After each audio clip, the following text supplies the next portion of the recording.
Bonjour à tous.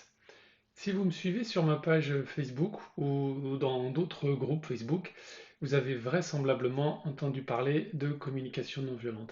Mais vous n'en avez eu que quelques éléments. Alors dans cette vidéo, je voulais vous en dire un peu plus, pour que vous ayez une vision d'ensemble de ce qu'est la CNV, même si en quelques minutes c'est complètement impossible de vous expliquer tout ce qu'est la CNV. Et donc à la fin de cette vidéo, je vous donnerai quelques informations, quelques médias, quelques vidéos pour que vous en sachiez encore plus. La communication non violente, c'est avant tout un état d'esprit porté par l'intention de créer une qualité de relation avec nous-mêmes et avec les autres, et avec l'idée de favoriser cette qualité de relation plutôt que le résultat qu'on attend de la relation avec une personne. Et pour arriver à ce résultat, l'idée, c'est de prendre soin des besoins fondamentaux de tout le monde en toutes circonstances. Et pour ça, Marshall Rosenberg, qui a créé ce concept de communication non violente, a créé et mis en place un processus qui s'appelle le processus OSBD pour observation, sentiment, besoin, demande.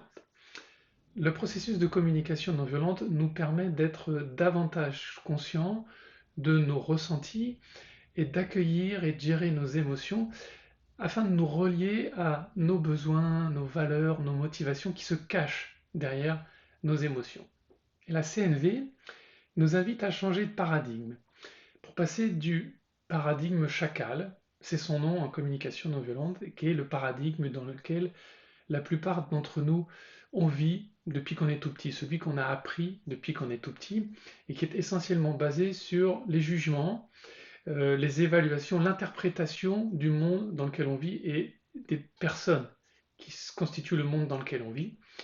Et donc pour passer au paradigme girafe, là aussi c'est son nom en communication non violente, qui lui repose sur l'expression de ce qu'on observe de manière factuelle autour de nous, l'expression de ce que ça génère en nous, de nos ressentis, dans l'idée de partager les besoins, les valeurs qui sont satisfaites ou non dans ces situations.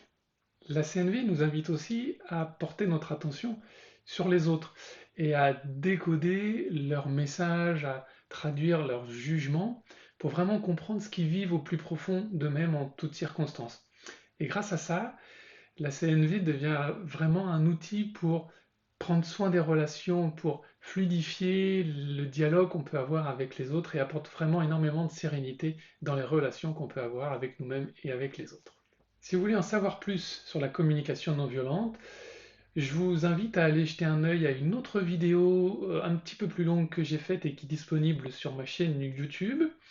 Vous pouvez également lire ce livre de Marshall Rosenberg, Les mots sont des fenêtres, qui est le livre référence en termes de communication non violente. Et pour les plus motivés, les plus convaincus, les plus curieux d'entre vous, je vous invite à participer à des stages ou des formations en présentiel ou en distance, étant donné les circonstances actuelles.